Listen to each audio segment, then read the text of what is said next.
નમસ્કાર મિત્રો. ભારત એક એવું રાષ્ટ્ર છે જે વસુધૈવ કુટુંબકમની ભાવનાથી જીવંત છે.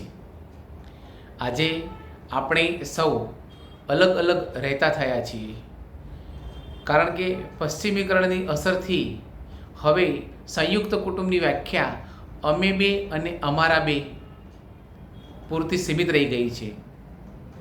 ભૂતકાળમાં જ્યારે કાકા બાપા દાદા દાદી સંયુક્ત રીતે રહેતા ત્યારે 15થી 20 માણસો એક જ ઘરમાં બહુ જ સંપીને રહી શકતા હતા, જ્યારે આજે 4 માણસો પણ પોતાના અલગ અલગ બેડરૂમમાં સૂઈ જતા હોય છે. મિત્રો, આજે જે પશ્ચિમીકરણની અસર આપણા ઉપર વર્તાઈ રહી છે તેના કારણે આપણું પરિવાર ક્યાંક ને ક્યાંક વિખરાઈ રહ્યું છે. કૌટુંબિક ભાવના ધીમે ધીમે ઓછી થતી રહી છે.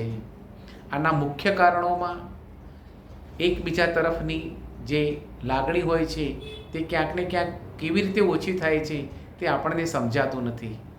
કારણ કે ઘરમાં કોઈ કદાચ વધુ કમાતો હોય, કોઈ ઓછું કમાતો હોય, ક્યારેક નાના બાળકોમાં કોઈક ઊંસાતુસી થતી હોય અને મનમોટાવ થતો હોય, મિલકત સંબંધિત કોઈ બાબતો હોય અને તેમાં મનદુખ થતું હોય, આ બધી બાબતોનો શાંતિથી આપણે નિવેડો લાવી શકતા હોઈએ છીએ. પરંતુ જ્યારે બે વ્યક્તિઓ વચ્ચે વિખવાદ ઊભો થાય અને ત્રાહિત વ્યક્તિ તેનું સમાધાન કરવા બોલાવશો તો એ સમાધાન થશે નહીં. એ જે બબાલ છે એ એના કરતાં પણ ભયંકર સ્વરૂપ ધારણ કરશે. તો જે બે વ્યક્તિઓ વચ્ચે મનદુખ થયું હોય એ બે વ્યક્તિઓ જ આમને સામને બેસીને પોતપોતાની વાત રજૂ કરશે તો એ સમાધાનના આરે આવી જવાશે. આની આડઅસરોમાં આપણે જોઈએ છીએ કે કુટુંબના કોઈ એક ભાઈના ત્યાં સારો પ્રસંગ હોય, બાકીના બધા હળીમળીને ભળેલા દેખાતા હોય ખરા, પરંતુ દિલથી એ લોકો એ પ્રસંગમાં હાજર રહેતા નથી, જેથી કરીને પ્રસંગમાં જે મજા આવવી જોઈએ, જે આનંદ આવવો જોઈએ તે આવતો નથી. જે માણસ પ્રસંગ લઈને બેઠો હોય છે તે હંમેશા એવા અજંપામાં રહેતો હોય છે કે મારો પ્રસંગ શાંતિથી પૂરો થઈ જાય તો સારું.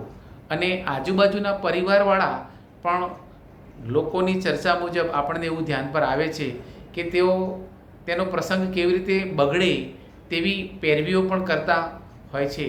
તો આ ખૂબ ગંભીર બાબત કહેવાય. જો મિત્રો તમારો પરિવાર સંગઠિત નહીં હોય તો તેનો લાભ લોકો ઉઠાવશે અને તમને જે મળતો લાભ છે એ બીજા લોકો લઈ જશે અને તમે તે લાભથી વંચિત રહી જશો. નાના નાના ઝઘડામાં જ્યારે મોટું સ્વરૂપ થતું હોય તો તમે બધા સંગઠિત થઈને તેના વિશે ચર્ચા કરો, અને ચર્ચા કરશો તો ચોક્કસ તેનો સારો નિવેડો આવશે. આજે આપણે ભારતીય સંસ્કૃતિમાં હંમેશા એકબીજાને સાથે રહીને ચાલવાવાળા જે ભારતીય પરંપરા છે તેને જાળવવા માટે કોશિશ કરવી જોઈએ.